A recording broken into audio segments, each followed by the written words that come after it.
Hello guys, welcome to Seema vlog. এটা দেখে অনেকে বুঝতে পারছো যে এটা কি হতে পারে। আর এটা হচ্ছে আমাদের একটা নতুন আইটেম। অবশ্য আমরা কখনো এরকমভাবে রান্না করে খাইনি। আজকে তোমাদের সঙ্গে শেয়ার করতে চলেছি। এটা হচ্ছে ঠ্যাং আছে, ছাল আছে, কচকচি আছে, স্টোমা আছে। চলো বন্ধুরা, এটাকে কিভাবে রান্না করবে দেখা যাক। এই যে ভেজে রাখা পেঁয়াজ, শুকনো লঙ্কা, তেজপাতা, গোটা জিরে এগুলোকে ভালো করে একটু ভেজে নিলাম। ভাজার পর এরপর আমরা এতে দিয়ে দেব লবণ, একটু দিয়ে দেবো সামান্য পরিমাণ। যে যেরকম পরিমাণ মতন খাবে সে ততটুকু লবণ দেবে। এই লবণটা দেওয়ার পরে এবার দিয়ে দেবো 2 চামচ মতন গুঁড়ো হলুদ।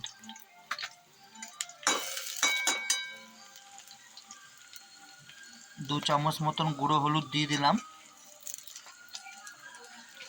দিয়ে এটাকে ভালো করে সব জায়গায় পেঁয়াজ, শুকনো লঙ্কা সব জায়গায় ভালো করে মেখে নেওয়ার পর এগুলো একটু ভালো করে ফ্রাই করে নেবো হালকা করে। তারপর কেটে রাখা আগে থেকে টমেটো দিয়ে দিলাম। এটাকে ভালো করে একটু ফ্রাই করে নেব।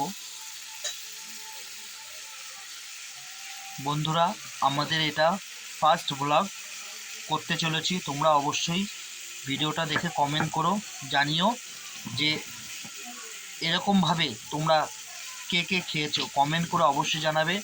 অবশ্যই চ্যানেলটাকে সাবস্ক্রাইব করে আমাদের পাশে দাঁড়াবে। এই যে আগে থেকে বেটে রাখা আদা রসুন বাটা ছিল, এইগুলো এখন দিয়ে দিলাম। দেওয়ার পর একটু ভালো করে এটাকে ভেজে নেব। ভাজার পর তেল ছাড়বে যতক্ষণ না তেল ছাড়বে আদা রসুন পেঁয়াজ থেকে, ততক্ষণ এটাকে একটু ফ্রাই করে নেব। তোমরা জানো যে এই পদ্ধতিতে অনেকেই রান্না করি বাড়িতে, কিন্তু আজকে আমরা এইভাবে করছি যাতে তোমাদেরও দেখতে সুবিধা হয়, বানাতেও সুবিধা হয়।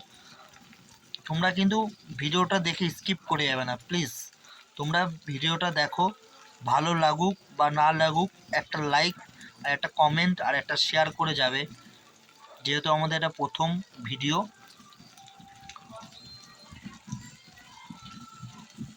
একটু হালকা করে নেড়ে নিচ্ছি, নয়তো কড়াইয়ের তলায় লেগে যাবে। একটু ভাজা ভাজা করে নিলাম।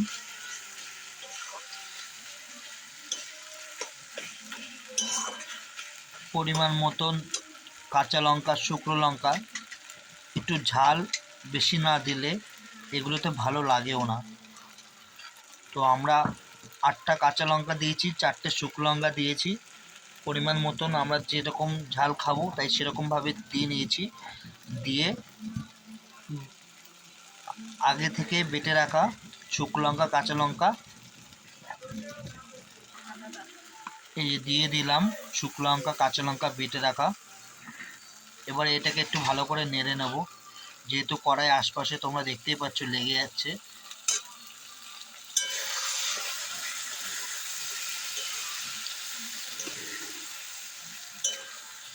গ্যাসটাকে কমিয়ে সবাই ভাজবে, তাহলে সবচেয়ে ভালো হবে। একটু মাখা মাখা হয়ে গেছে, দেখেছো?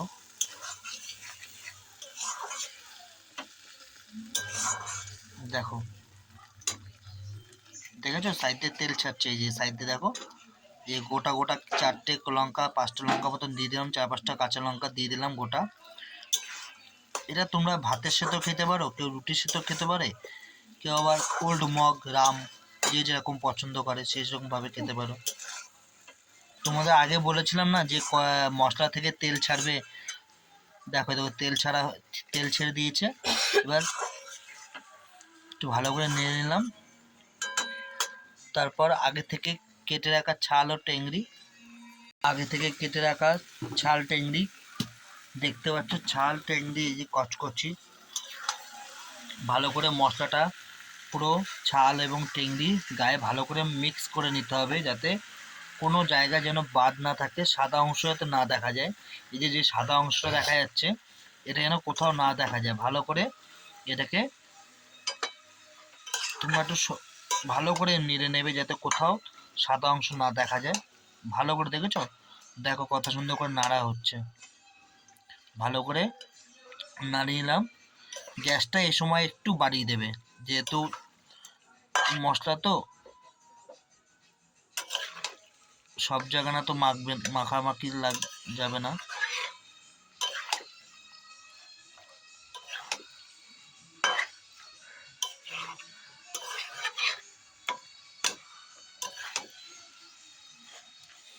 এবার একটু এটাকে ভালো করে, দেখেছো সব জায়গা মাখানো হয়ে গেছে মশলা।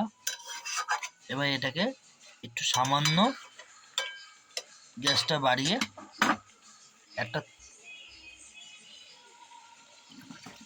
একটা থালা দিয়ে ঢেকে দেওয়া হবে। 5 মিনিট পর এটাকে তুলে নেবে। ঠিক 5 মিনিট পর তোমরা এটাকে তুলে নেবে। 5 মিনিট হয়ে গেছে, দেখো বন্ধুরা। এবার ছাল এবং টেংরির গায়ের থেকে যে তেলটা ছাড়াবে, এতে পরিমাণ মতো সর্ষের তেল দিতে হয়। বেশি সর্ষের তেল দিলে কিন্তু খেতে ভালো লাগবে না, যেহেতু ছাল থেকে অনেক তেল বেরোয়, তোমরা সেটা জানো, অনেকে খেয়েছো বাড়িতে রান্না করে। এর থেকে অনেক তেল বের হবে। দেখো পুরো ভিডিওটা তোমাদেরকে দেখাবো যে আমরা কিভাবে করেছি এটা। দেখেছো গোটা কাঁচা লঙ্কাগুলো কীরকম দেখা যাচ্ছে। এটা যখন জল দেওয়া হবে, জলের সাথে সেদ্ধ হয়ে পুরো মাংসের সাথে পুরো লেগে যাবে।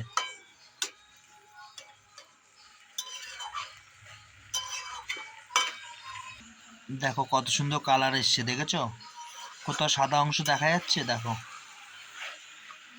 তাড়াতাড়ি একটা সুন্দর বুড়ো আঙুল দিয়ে একটা লাইক করে দাও বন্ধুরা। ভিডিওটা দেখতে দেখতে স্কিপ করে যাবে না, আমাদের পাশে থেকো, আমরাও তোমাদের পাশে দাঁড়াবো। যারা যারা এইভাবে বাড়িতে রান্না করে খেয়েছো অতি অবশ্যই কমেন্ট করে জানিও। যদি এই ভিডিওতে কোনো খারাপ লাগে, কারো ভালো লাগে, সেটাও জানিও। কারণ তোমাদের একটা লাইক এবং একটা কমেন্ট আমাদের অতি গুরুত্বপূর্ণ হয়ে দাঁড়াবে পরের ব্লগ বানাতে। প্লিজ বন্ধুরা তোমরা এই ভিডিওটা স্কিপ করে যেও না, দেখো খুব সুন্দরভাবে রান্না করা হচ্ছে। দেখো সব জায়গায় খুন্তি দিয়ে মশলাগুলো যাতে লাগে সেভাবে নাড়ানো হচ্ছে, যাতে মশলাগুলো ছাল এবং টেংরির মধ্যে যাতে ঢোকে।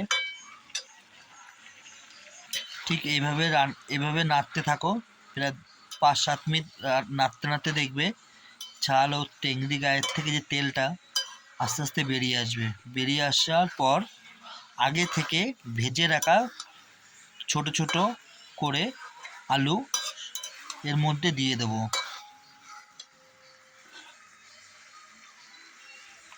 দেখো আগে থেকে ভেজে রাখা গোটা আলু দেখতেই পাচ্ছ, কিন্তু এর সাথে বেশি আলু দিলে ভালো লাগে না। একেবারে ছাল টেংরি খাবো, তার সাথে একটু আলু না হলে ভালোই লাগে না, জানোই সবাই। বেশি আলু দিলে কিন্তু ভালো লাগবে না। ঠিক এরকম নাড়তে হবে। আলুগুলো দেওয়ার পরে অনেকক্ষণ ধরে এটাকে ফ্রাই করতে হবে। ফ্রাই করতে করতে করতে দেখবে তেল ছাড়বে, এটার গায়ের থেকে তেলটা ছাড়বে।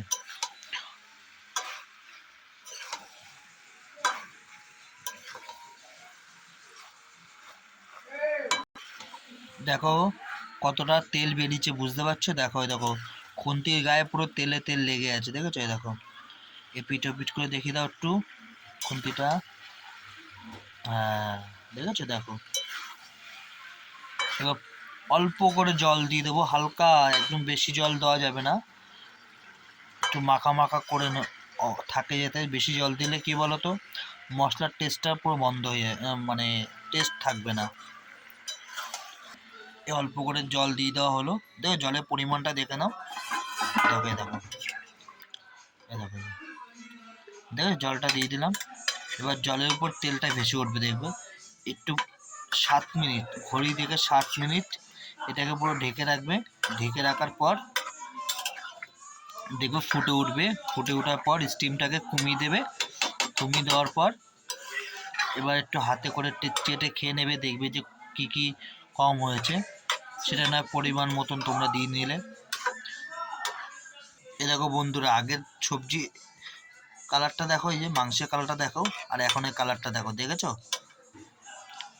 প্রথম দিকে ভিডিওটা দেখো আর এখনের লাস্টের ভিডিওটা দেখো, এই যে প্রায় কিন্তু হয়ে এসেছে।